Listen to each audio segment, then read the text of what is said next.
So I am going to call the meeting to order at 5:35. First, we have the consent agenda, with the previous minutes. So let's handle that first. Do I have, if you look over the previous minutes, do I have a motion to approve? I'll make that motion. Do I have a second? Oh, I don't need one. All in favor, say aye. Aye. Aye.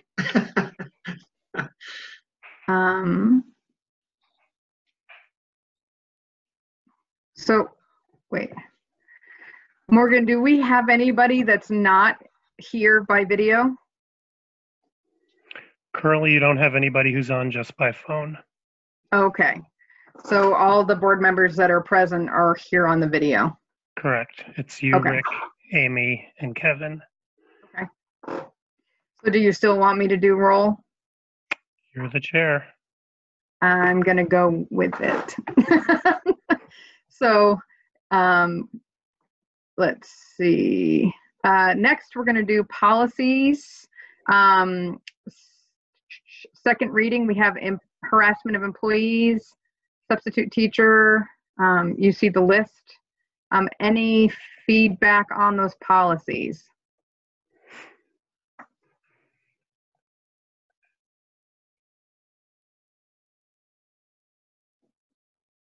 I'll make a motion to approve. Okay. All in favor, say aye or thumbs up. Aye. Aye. All opposed? Thumbs down? Nope. So moved.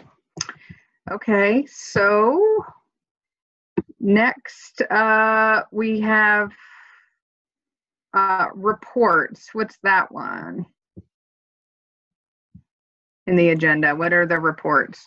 You don't have to do anything with that. Okay, perfect. And do we need to prioritize the agenda? Are we good?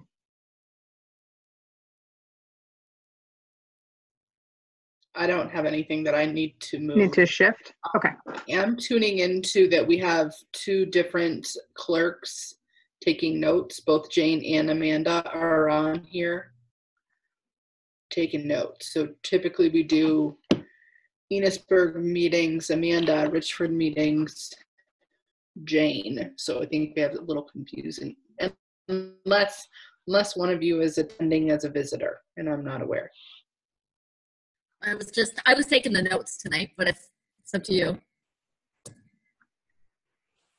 Amanda, are you good with Jane taking the lead tonight? I think this meeting was originally scheduled for Richford. Yes, I'm fine with that. Okay. All right. You're welcome to stay for the meeting just because you want to, or you're welcome to go home. It's totally up to you. Thank you. All right. Thank you. Have a good night. You too. Okay, next, recognition of any visitors. Do we have any visitors in the meeting? No? Okay.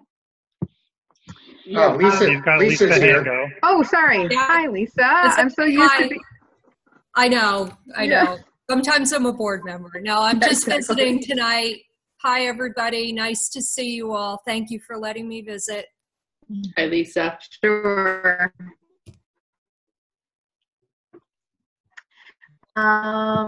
So next up is Morgan with the financial report.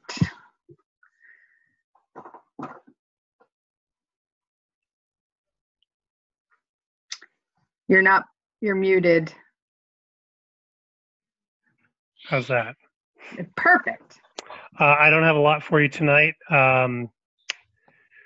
So I will send the March report out by email. I was waiting to get a last few tuition revenue pieces in there before I sent that to you. I think under Lynn's section, we're going to be talking about the JFO report. And at that point, I'm going to piggyback on that and talk about some overdue capital improvement needs at both of the high schools and possibly addressing those. I'd also put on the possibility of talking about copier contracts. I don't have the bid analysis yet for Enosburg-Richford. I have seen some very basic numbers for the NMV side, and it looks like they're going to be able to save about 10% off of what they're paying now. So not an insignificant amount of money for them. And hopefully when we meet in May, I will have solid numbers and a recommendation for you all. I've got something to piggyback on as well when we talk about the cold hollow visioning and the property acquisition fund use, but I think we'll just do that later on in the meeting. Okay. Principal reports.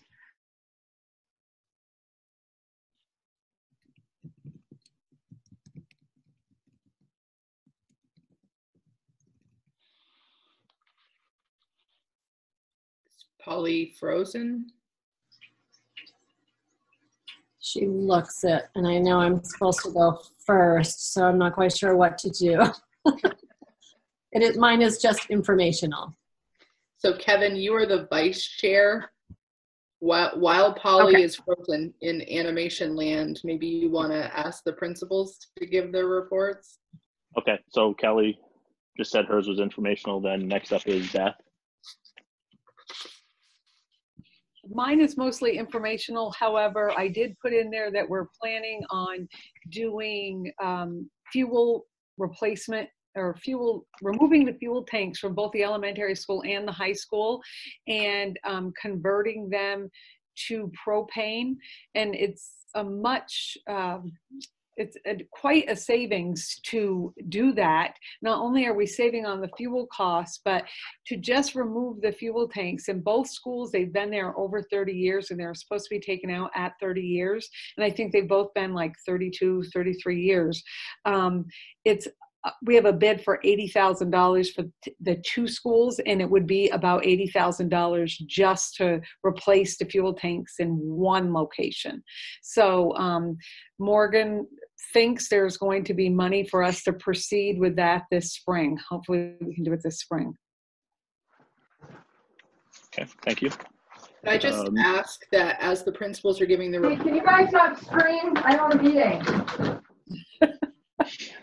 I think when principals are giving their reports, if you could also add in any hires, make sure that we have board approval for anything that you've already decided upon in terms of hiring. Okay. So Kelly, did you have any?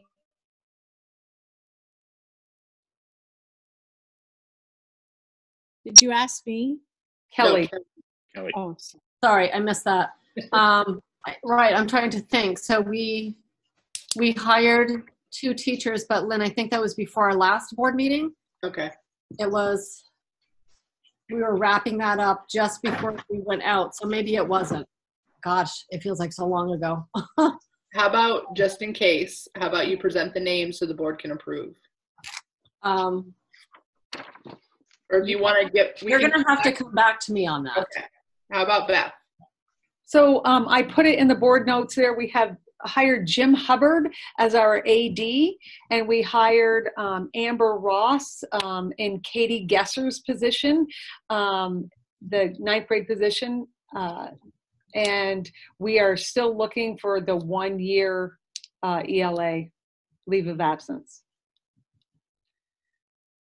So we'd want the board to make a motion to hire Jim Hubbard as AD and Amber Ross for high school math. Is that right?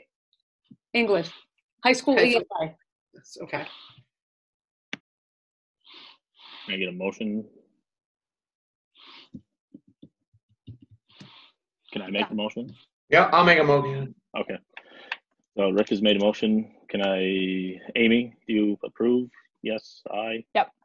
And Rick, you made it, and I'm an aye. So motion carries. I think Polly is back on the call. I'm not sure if she has audio. Yeah, I was going to, one problem, how many board members do we have? 3. Well, we have 6. We only We only got 3 participating. No, you have 4. Oh, we got 4 now? We have Polly down here at the bottom of your screen. Oh, okay. So she can hear? Someone should unmute her. I turned her video off because that helps with the freezing up, so she can hear and she can unmute. You guys went solid for a bit and now I'm back, but can you hear me? Yes. Okay, yay. So, yeah, won't let me join the video back in because Morgan shut my video off. But what was the question? You might want to leave your video off, Polly. Your voice is just barely coming through now, or at least on mine. The question is, are you in favor of hiring Jim Hubbard as the athletic director at Richford Junior Senior High School and Amber Ross as the high school ELA teacher?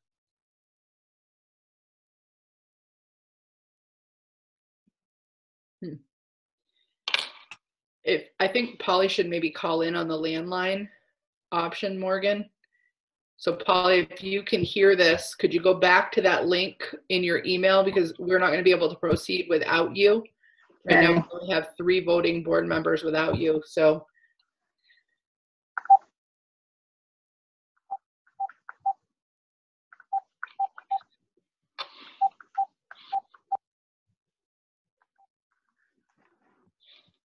I haven't heard that sound since I lived in my parents' house.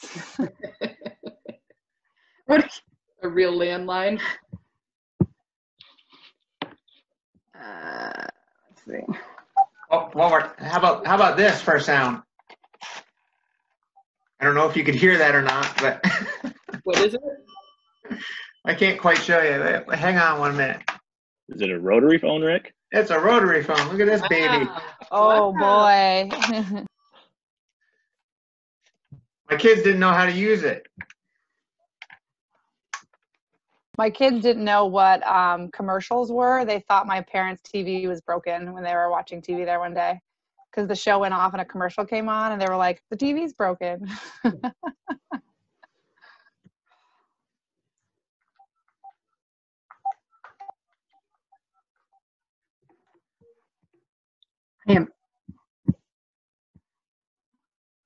So maybe while we're waiting for Polly to log back on, all of our other principals are going to have their hiring names ready so we can go right through the list when we get to you. And then if you also know of any other resignations that have come up since our last board meeting, even if you haven't hired for those, let the board know that as well. Looks like you have her, Morgan. I'm in. I feel like I'm on a Saturday Night Live skit. It's okay. So would it make sense for Kevin to, because you've only got the audio there, do you want to lead or do you want Kevin to keep going? I'm fine either way. Kevin can keep going if he wants. Okay, that's fine. So there was a motion by Rick Polly to approve Jim Hubbard and Amber Ross at Richford High School. I had a yay from Amy and a yay from Rick. Do I have a yay or a nay from you? Yay. Yay. Okay, so motion carries. So Beth is done. Kelly, did you have your names now?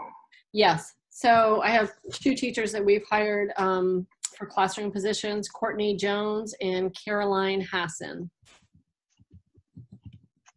I'll entertain a motion. I'll move. Motion on the floor. All in favor, say aye. Aye. Aye. Actually, I'll do it by roll. Polly? Yep. And Rick? Yep. Amy? Yep. And myself, yay. Motion carries. Next up is Michelle. All right. I have just one new hire that's additional from doing the board report last week. The classroom teacher position that we have open, I'm recommending to offer to Tanya Caswell at Bachelor 30, Step 7. And I worked with Jennifer Hubbard and 2 other teachers to help do the hiring for her. I'll Okay. move. A motion by Polly to hire. Rick Yep. and Amy. Yep. And myself. Motion carries. Thank you. Anything? You all set, Michelle? Yep, thanks. Okay. And Rachel. So I don't have any new hires to share yet, but Lynn, do I have a letter of resignation I can speak to? Yes. Okay. So I had a reading interventionist that was shared between Richford and Enosburg, who has resigned effective the end of this year. He's moving to Florida. So I think that position remained unfilled for a year. And so I think I need to explore the best way to fill that need. Because we didn't have anybody for a full year, and then we had him for 1 year. But that may be a position we are posting for, but I may also be exploring some other ways to meet that need within our system. I'll move to accept.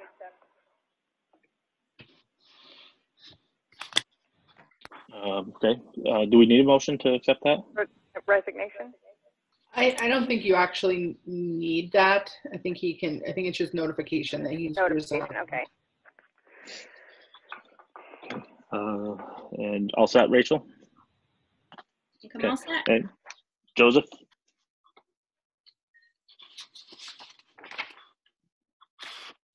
You have to unmute, Joseph.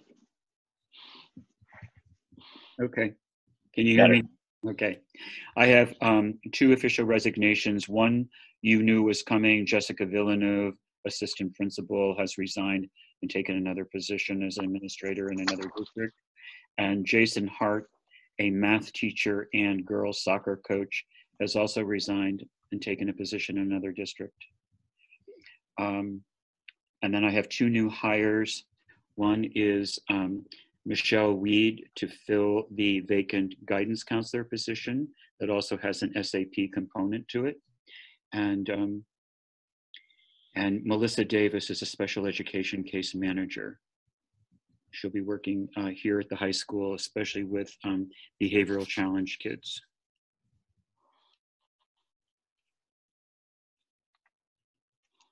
Can I get a motion? I'll move. So you only need a motion for the Michelle Weed position. Melissa Davis will go before the FNESU board. Okay. Oh, okay. So a motion made by Polly to accept the hiring of Michelle Weed. Amy? Yep.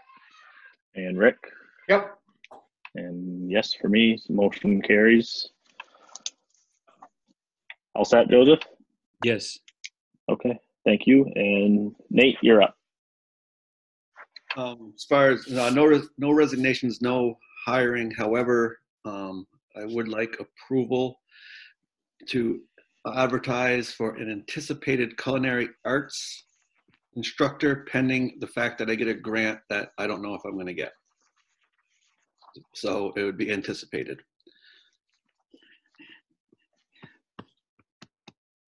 Is that to utilize the space in the high school? So it would be, there's still a lot of options, as Rachel pointed out today in an email, but it would be housed in the Enosburg High School in the old food room. Year 1, the draft thinking is year 1 would be some high school electives. About 0.6% of the time would be done for like about 5 classes, maybe 3 high school electives, right, Joseph, and 2 middle school electives for year 1. Yep. The other part of that time would be building and building the program and retrofitting the kitchen.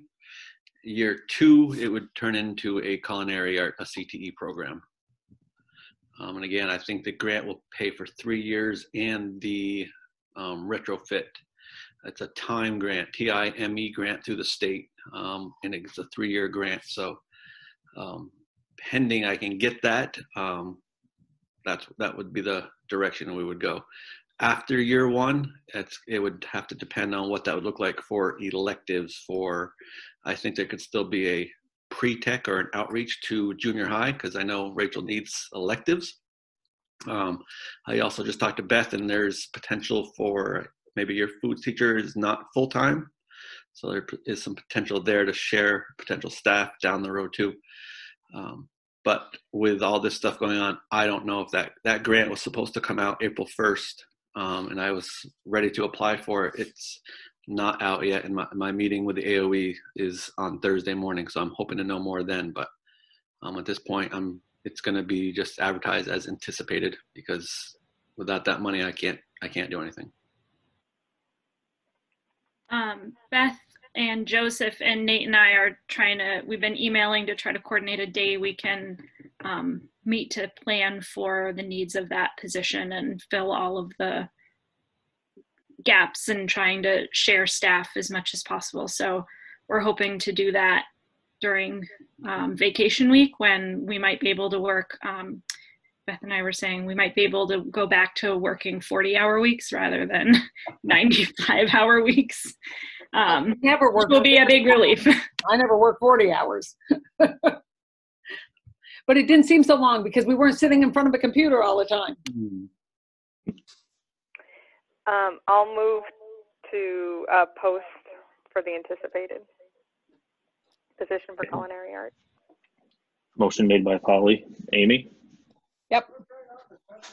And Rick? Yep. And Good. yes for me. So motion carries. Thank you. All set, Nate? Lynn, is this where I talk about the CHC planning? We're going to come back to that under board business. Okay. Okay. Okay, so next is Lynn. So time these days has taken on a whole new meaning. So since I wrote this board report probably a week and a half ago, a lot has happened. So I have to just reorient for a second. But I think that I've communicated, I've included board members in a lot of communication just to keep you updated on the response, because things were happening so rapidly that I wanted to make sure that you were aware anytime there was a communication that went out to staff or to the communities. So I think that it's clear to people now what the order is in terms of closure for the remainder of the year. We know that Secretary French by May 6th has to give us some guidance on what the end of the year might look like. So there are a lot of questions still looming about what those end of the year celebrations might look like. So Joseph, Nate, and Beth and I have all talked, and we're committed to finding ways to celebrate those seniors graduating this year. So as soon as it is safe, and we have been, we're not under this order anymore in terms of the social distancing, we will find a way to have some sort of graduation for those kids. But we will know by May 6th if that will fit into the context of the end of this school year based on where we are with the order. There's still some stuff in the wind about spring sports. There was more information that came out today. The Vermont Principals Association is still, they haven't made a final determination on whether or not there will be a spring sports season. So they're waiting to see if there's a possibility that some of the restrictions might loosen up a little bit. The guidance that I read today, their activities committee is meeting again, I think the third week in April, and they're going to be, I think it's late next week, they're going to be making a decision at that point about where the spring sports season is going to land. My gut definitely tells me that it's going to be tough to have a spring sports season if we can't go back to school, but we'll see what happens.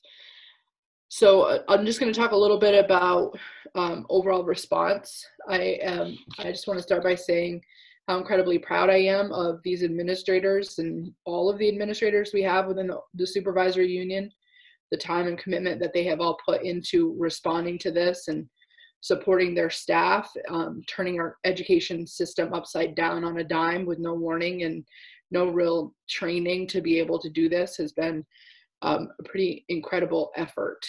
I also just want to acknowledge the work of our teachers. They have done an amazing job of being open to learning new skills and navigating a learning environment like they have never had to navigate before.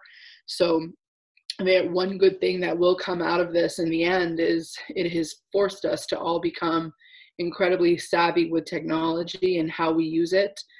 So I think that in the long run will have a positive impact on all of our practice.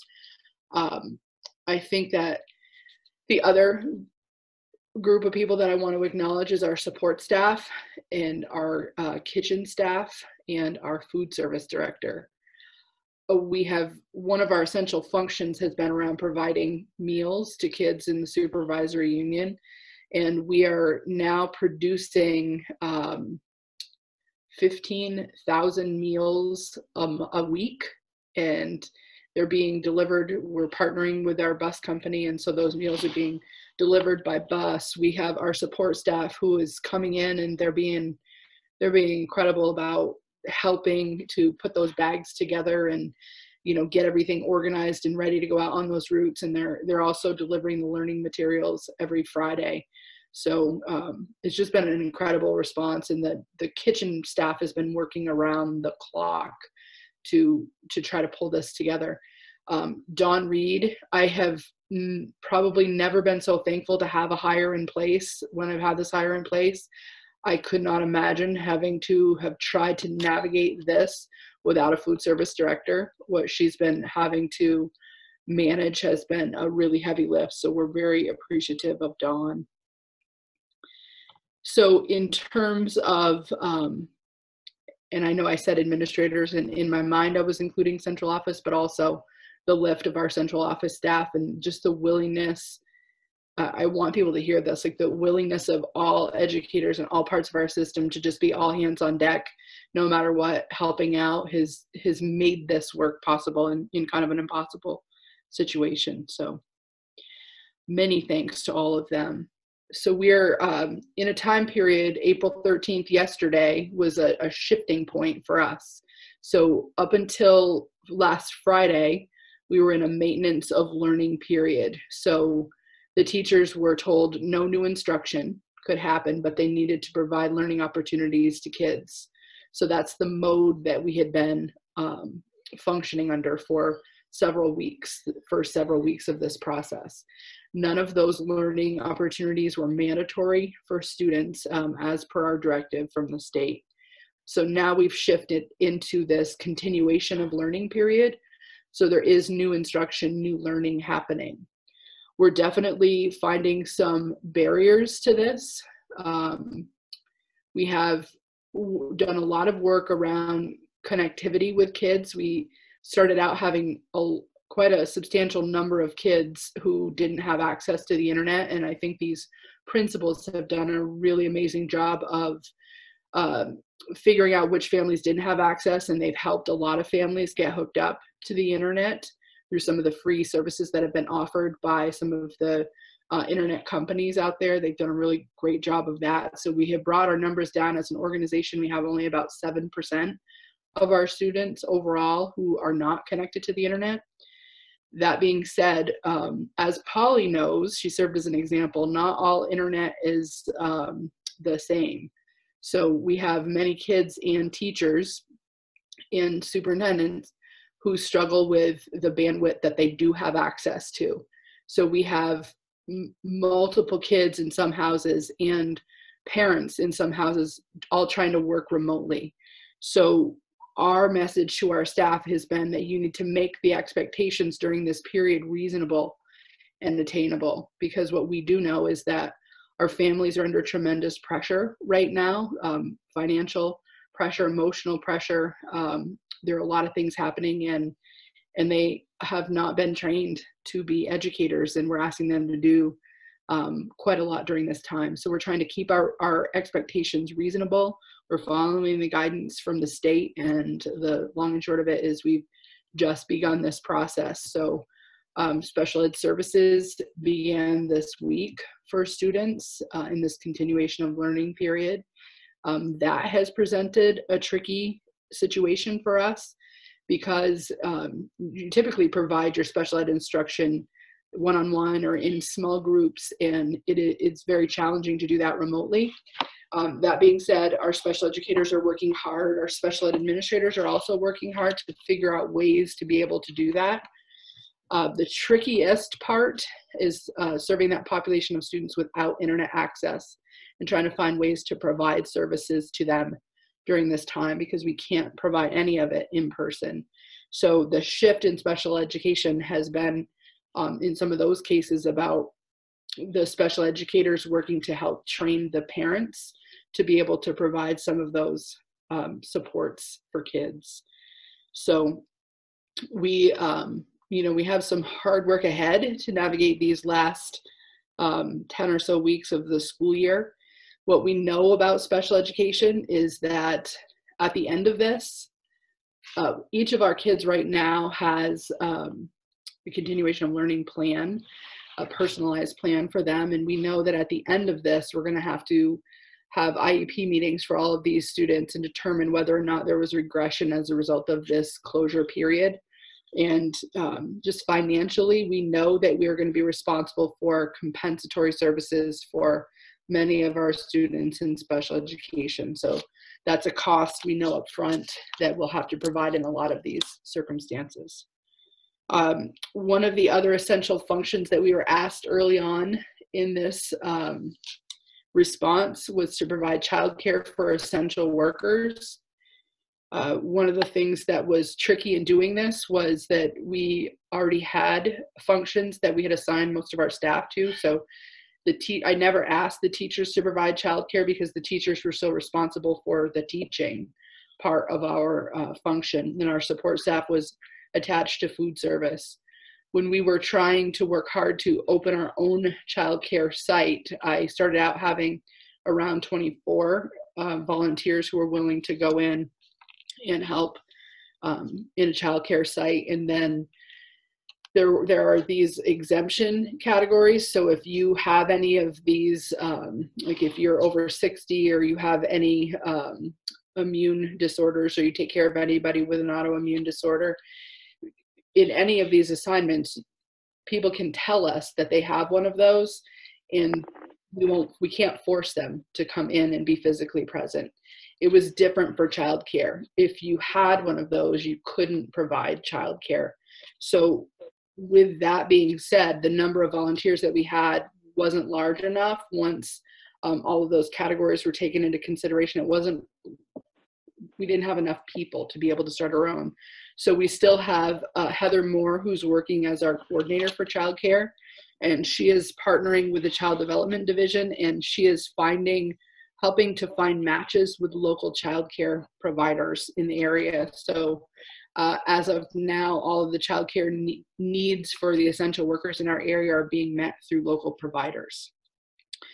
So I think that the human resource part of this response has required us to be extremely flexible, and it has required our employees to be extremely flexible. And as I said in the beginning, they have really risen to the challenge. And I think the administrators would back me up in saying that we really haven't been met with resistance or backlash from employees. They're really, really stepping up to the challenge, and they're so committed to supporting our students. And it's really evident how much they love our kids and how much they're willing to go the extra mile to support them. So I just want to acknowledge that.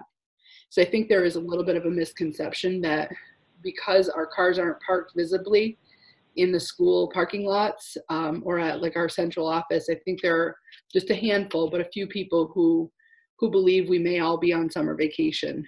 You heard earlier when Rachel said something about, the vacation week, maybe we could work a 40-hour week and that would be like a vacation. The amount of work that has gone into this, although it's not visible and people can't see us, there's a lot of work that's going on behind the scenes to make this happen. So I just want that said. I would welcome any comments or questions from board members, or if any administrators want to jump in just in general about the response. Is there anything people want to talk about or ask about? Joseph.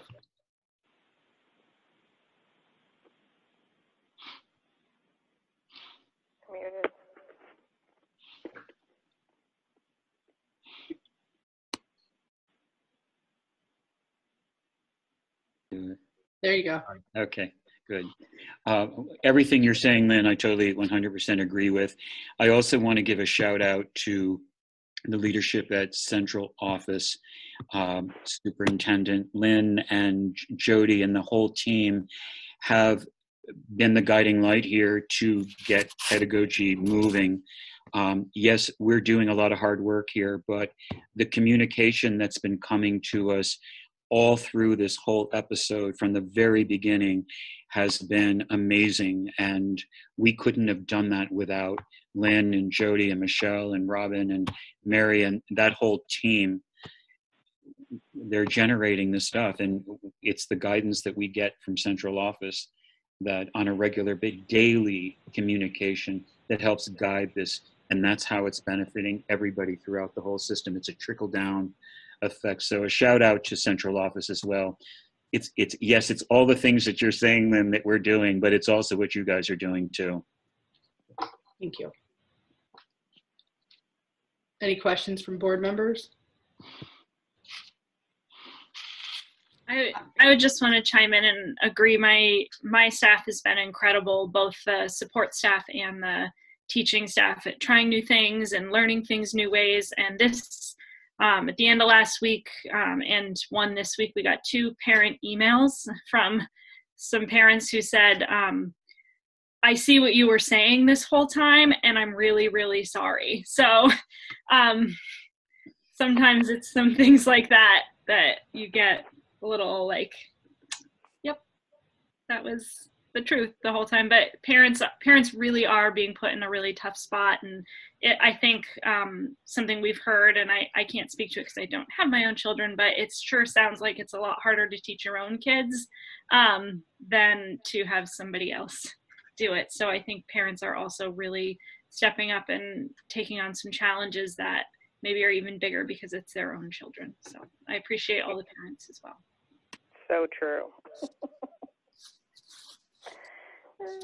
So I don't have anything else about the COVID-19 response, but I do have, would like us to go into executive session for 2 separate things. We'll have to go in and out twice. One, I want to talk about personnel, and then the second time I want to talk about contract issues. So again, when you guys go into executive, I will put whoever doesn't need to be in there in the waiting room, and then before you come back out, we'll just bring everybody back in.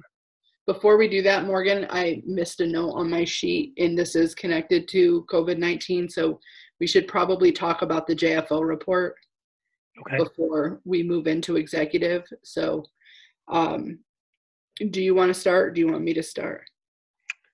Sure, I can start. So board chairs, business managers, superintendents got an update from the Joint Fiscal Office, which is the part of the branch of the legislature that kind of informs policy with the legislators. And Lisa probably got something similar, or is going to get something similar to what we heard. The short story is that because of the financial impacts of COVID, the Ed Fund, instead of anticipating a $50 million surplus at the end of this year, is anticipating around a $39 million deficit. That's largely due to non-property tax revenues such as meals and rooms tax, sales tax, lottery proceeds. So that's money that is sort of evaporated from their predictions for this coming year. They're also predicting for next year further hits to sales and the sales and use tax and rooms and meals tax, and probably lottery sales, as it takes a while for the economy to get going again. 2 years down the road will be when we start to feel the effects of more people paying their property tax based on income, and it will be based on the income this year. And they're anticipating that, you know, many people, because of the shutdowns and stay-at-home orders, will see their 2020 income go down. And so they're anticipating less money going into the 2020 property tax coffers. In terms of cash flow for this year, we've been assured that the money that we're supposed to get from the state will come in. So my gut tells me that this is a bigger issue for next budget year and the budget year after that. So for next budget year, it'll be whether we are actually going to see all the ed fund revenue that we're supposed to see from the state, for those of us who do have past budgets. And then going into FY22, what that's going to look like as we go back to your voters and look for voter approval for budgets, when the legislature has to set a yield rate that's going to need to cover those shortfalls, and also need to build back that reserve fund, which is at some level required by statute. Lynn, I don't know if you want to add anything to that, or Lisa maybe has some input from, you know, what she's hearing as a legislator.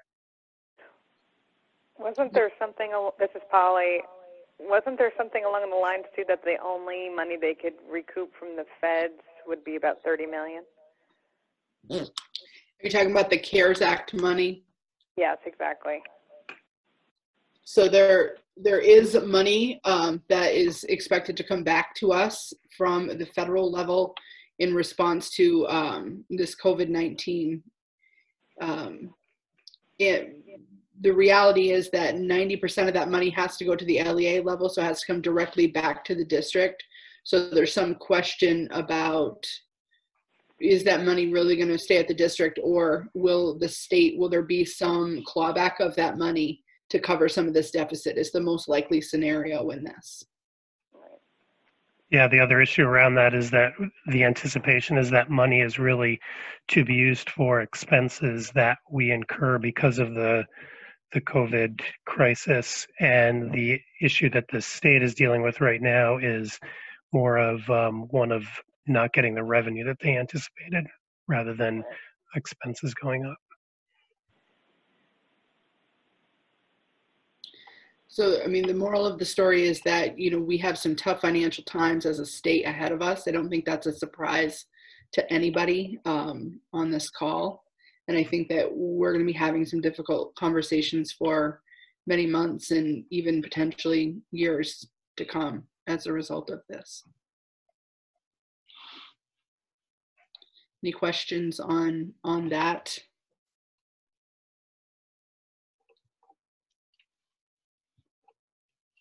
Okay, so at this time, we could go into executive to discuss personnel. That would be great. Move to go into executive. Motion made by Polly to enter executive for personnel. Amy, do you? Thumbs up. Rick? Good. Good, and okay. So we move to executive.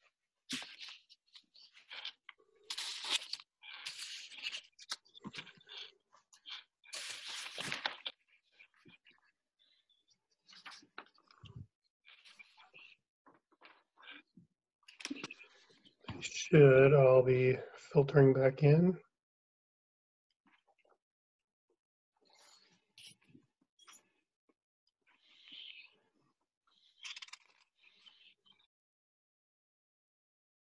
Could offer a 6-month lease to the rec with the potential for renewal of that 6-month lease at that period. So July 1 to January. What do people think about that?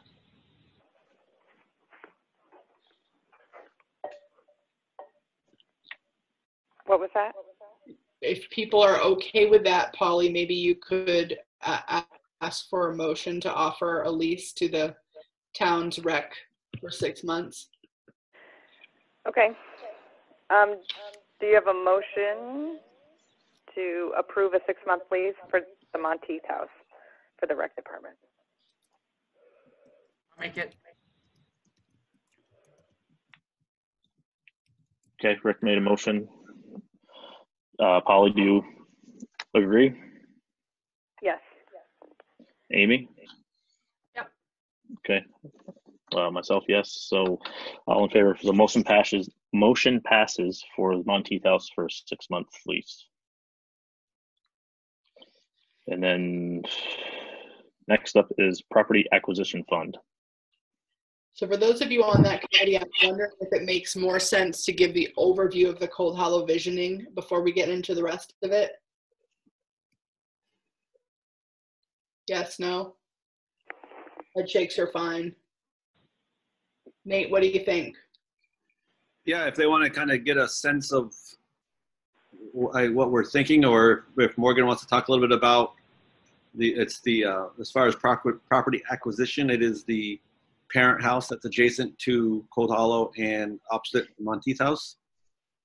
It's been up for sale for a while and the price has gone down, and I think there's the potential to buy it, although Morgan might know a little bit more in regards to what that would look like this shortly after the most recent vote. So if you guys want if you want me to answer some questions about that, but I do think it would be a worthwhile investment to purchase that at the price for a variety of reasons, most notably the moving of the sugar house. So Morgan, start with the overview. I think the overview would be most helpful, Nate. Okay. So there's a few things in play. The biggest being trying to get our building up to code to ADA compliant, which again, I think we have a company that's going to potentially look at what that cost is going to be. And then the second part of that is we are having to move our sugaring operation away from Ward Henneveld's property within the next 2 or 3 years. And the thought is that we could potentially build on site at Cold Hollow Career Center, put up a facility that could be a educational sugar house with viewing areas and storage, and do that potentially down on the end of where forestry is currently. Not quite on the road, but far enough away where it sits back. But again, there's some permitting things that we need to look into. It shouldn't be a problem, I don't think. And then we have a greenhouse, and we could move that over to the parent property, and potentially some parking there as well. So it would be increasing our footprint by quite a bit, and it would meet a few different needs. I think that's the gist of it. Amy or Rick or Morgan and Lynn, you can jump in too. I think the biggest thing right now is we had the audit for the ADA compliance, and there were several findings in that audit that we're required to attend to at Cold Hollow. So when we were talking about, one-offing those things on the checklist and how each of those was the costs associated were going to add up pretty quickly. So the original thought was, well, let's just start chipping away at them. We know one of the big things is there's a huge issue with the elevator and some bathrooms that I think are going to be incredibly expensive. Just the work that has to be done on the door handles alone. I think, Nate, you said it was like $25,000, something like that. So when we were talking about the visioning for Cold Hollow, we know that, we're not really in a time period where it's super palatable to think about construction during this time. But at the same time, we have a responsibility to taxpayers to have an accurate estimate of what is the ADA compliance work going to cost. If we're talking $100,000, do we chip away at it and just get it done? Versus, I think our conversation was, what if the scope of that, unbeknownst to us at this early point, is more like $500,000? If it is something much bigger than we think, is that worthy a conversation with our taxpayers about how much money we reinvest into that aging building? So what do you guys add on from there to that? I would just add on that I reached out to Black River Design, which is an architecture firm that we've used in Enosburg, in Sheldon, in Berkshire, and in Montgomery in the past, and forwarded the report and kind of gave them the background of the programs that we have there, the possible land coming up next door, some of the ideas that have been kicked around for growth of the program. They are very interested in coming up and helping us do some of this visioning. I do not have a tangible quote from them yet. We can go back into executive at the very end of the meeting, cut everybody loose except Nate, and I'll kind of give you more detail on the conversation I had with them. But they would be interested in coming up and at least kind of looking at the report and looking at the changes that would need to be made and maybe give us some other ideas on how to come into compliance, but also look at the space with a fresh set of eyes and, maybe give us some other options that are a little more long-term. Yeah, and I think that we've kind of decided as a group that we would have use for that space, whether it's putting the sugar house and the greenhouses there, which I think is a really good idea, or, for some future thing at Cold Holler Career Center. I think that we would like to have that space there. I don't think it would sit idle. It would probably be a shame to lose it, I think. Just being on the development review board for so long, I do know that as far as zoning goes, the only thing I think you can't have there is commercial. So it would be about selling products is where you'd get dicey having a building that does that. But as far as educational, I think you're fine. So Morgan, can you speak to the rules around potentially purchasing? Sure. So you have, I think it's about $85,000 in your property acquisition fund. That's money that's been tucked away over the last 20 or so years. Your legal counsel feels that if you're going to buy property with that money, you need to get voter approval. So that would be votes of that larger district. We could certainly do a special vote for that, or we could wait until next March when you have an election anyway. But that is something that needs to go in front of the voters.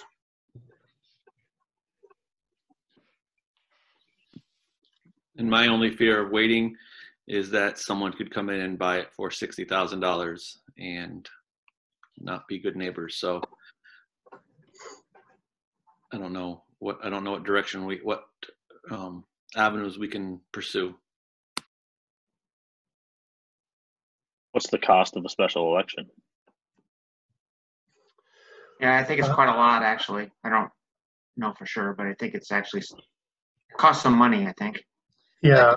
And then I don't know how you would actually do it under current circumstances. Either having an election now would be a nightmare. We've got 18 school districts in the state that are trying to figure that out with their budget revotes right now. So there's a lot of work happening to figure out how to make those special elections happen. Yeah, I don't think you'd be able to do anything until July, and I can look back and see what the towns charged for the election this past go around. I would anticipate it would be pretty low turnout if we're holding something in the summer. So it would likely be cheaper than the March election in terms of ballots, because we wouldn't code a balloting machine for them. We'd just do it on paper. And it's unlikely that they need to add a lot of extra workers. But I don't know that we really can schedule anything until we get through at least May 15th and see where the COVID response goes.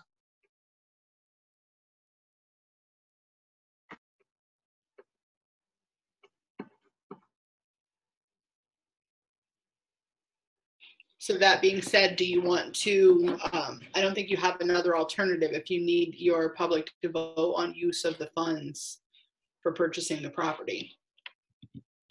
So do we want to just put this back on the May agenda? Yes.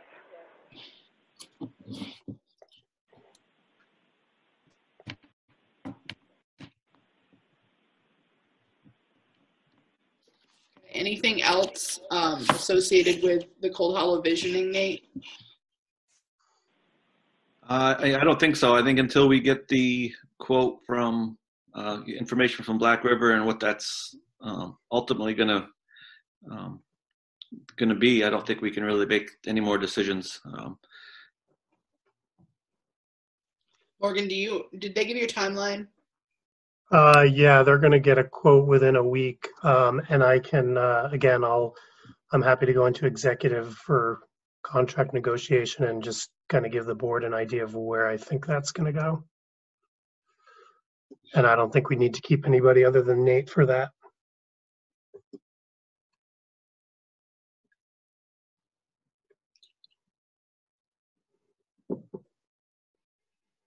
That's all I have, Polly.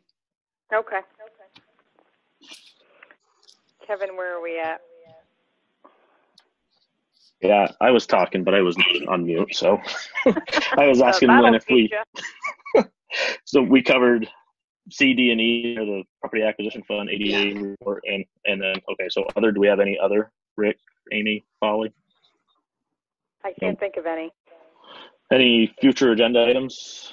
We just hit one with the property acquisition. Yep. And then, so we need to go back into executive for contract negotiations. Yep, and I think you can let everybody but Nate go. Yes. Okay. Bye, everyone. Have a Goodbye. great Have a good night. I move to go into executive.